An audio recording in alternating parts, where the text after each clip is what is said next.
Сәлем, есімің кім? Сәлем, менің есімім Мерей Арманқызы. Жасың нешеде? 11-де. Танысқаныма қуаныштымын. Менің есімім Мөлдір. Біздің салмақты сұхбат бағдарламасына қош келдің. Бұл бағдарламада мен саған бірнеше сұрақтар қоямын. Сен сол сұрақтарға шынайы, ашық, еркін ойыңды жеткізуің керек. Келістік қой? Керемет. Ендеше бірінші сұрақ. Сенің ойыңша президент деген кім? Менің ойымша президент дегеніміз ол өз елінің халқын, өз елінің қамын ойлап, өз елінің қамын ойлап, өз елін ойлайтын адам. Яғни президент болу тек өзің атақтылығың, өзіңнің қамын ғана ойламау керек. Сен өз еліңді әлемдік рейтингтердің үстінен өз еліңді көрсетуің керек. Соны мысалы біз президент деп атаймыз мен үшін. Президент болу үшін адамның бойында қандай қасиеттер болу керек? Не істеу керек? Президент болу үшін басында жауапкершілік болу керек, тағы да жауапкершілік, шыншылдық, өз қамқор, жанашыр, осылай болу керек. Керемет, дұрыс айтасың. Ал Қазақстанның қазіргі президентін танисың ба? Иә. Кім? Қасым-Жомарт Кемелұлы Тоқаев. Керемет. Егер саған сол Қасым-Жомарт Кемелұлымен кездесетін мүмкіндік туса, сен ол кісімен жеке отырып сөйлесе алсаң, ол кісіге не айтар едің? Қандай бір өтінішің бар, немесе арыз шағымың бар, немесе бір айтар алғысың бар ма дейді? Мен ешқандай арыз шағымым жоқ, себебі осы президентіміз Қасым-Жомарт Тоқаев Кемелұлы келгелі біз Қазақстанымыз көркеюде. Мен оған алғыс айтар едім, себебі мынандай қазір мен қуаныштымын өзім осындай бейбіт Қазақстанда өмір сүріп келе жатқанда. Мысалы басқа елдер сияқты соғыс, еш нәрсе болып жатқан жоқ. Бейбіт көк аспанда мен өмір сүріп жүрмін.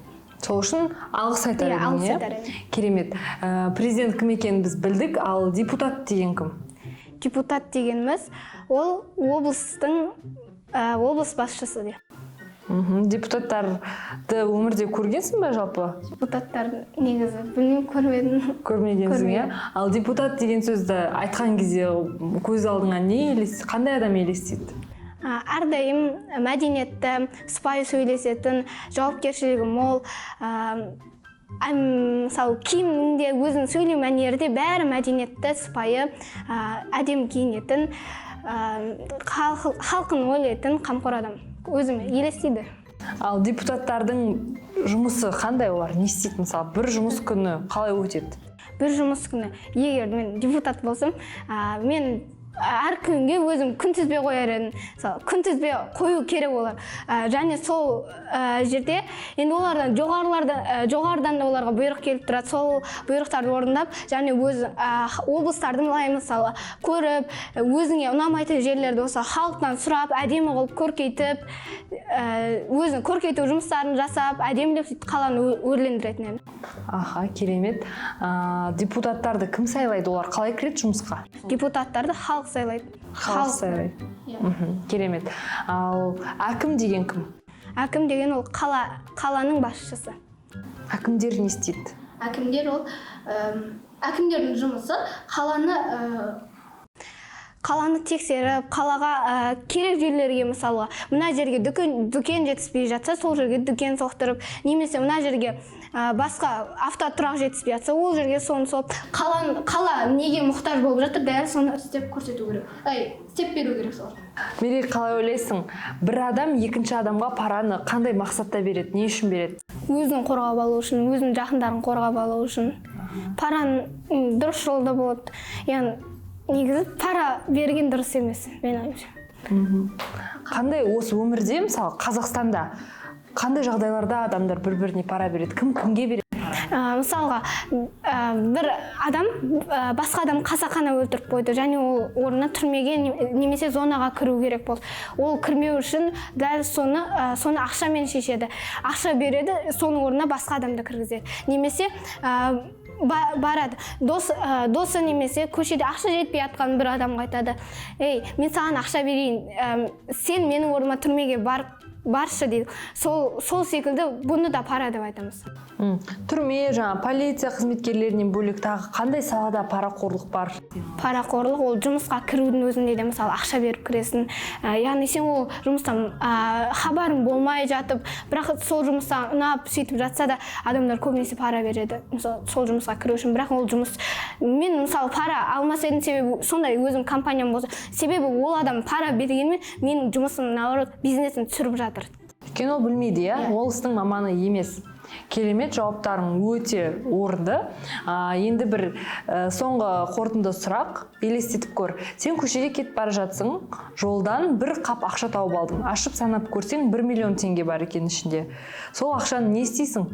Ақша қолыңда тұр. Егер мен оны мысалы ішінде ешкімдікі екенін берілген парақ дегенде жоқ па? Мүлдем ештеңе жоқ. Ол басында сұрап көрем, бірақ оны дәлелдеймін.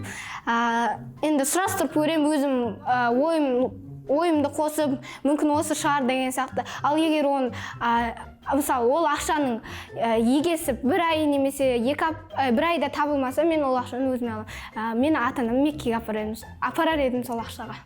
Керемет. Одан бөлек өзіңе мысалы ешнәрсе сатып алып, онда керек емес. Маған бәрі жеткілікті, мен бәрін ата-анаммен қамтып жатыр. Сол үшін ата-анаңда тұрғаны жақсы, ақша. Ал егер лотереядан ұтып алсаң, ол ақша толығымен сенікі, бір ай немесе бір апта күтудің керегі жоқ. Оны не істейсің? Мен де сол бәрібір отбасын Меккеге апарар едім, себебі әжем мені Қырғызстанға апарды және қазір әжемнің қатты Меккеге барғысы келеді. Әкелерім оны алып берейік десе, жоқ, керек жоқ дейді. Сол себепті мен мысалы шығын кетеді дейді. Әжеммен бұны лотереядан ұтып алдым. Сізмен кезінде 4 жасымда мен осы әжемнің арқасында ұшаққа мініп елді көріп, өзім санам артты. Сол әжеме рахмет айтып, мен әжем Меккеге апарар едім. Керемет. Ал енді бізді тамашалап отырған өзіңмен қатарлас көрермендерге, балаларға не айтар едің? Ақыл кеңесің болса, мына камераға қарап айта берсең болады. Сәлем. Мен сендерге айтарым, сендер ешқашан парақор болмаңдар. Сендер әрдайым өздерің шыншыл болыңдар. Не болса да өздерің шыншыл болып, барлығын өздерің арқаларында табыңдар. Керемет. Мирей, осы біздің бағдарламаға келіп, ашық, шынайы сұхбат бергеніңе рахмет. Өте ақылды қыз екенсің. Барлық арман тілектерің орындалсын. Саған тек сәттілік тілеймін. Сау бол. Рахмет. Мен де сізге соны тілеймін. Рахмет.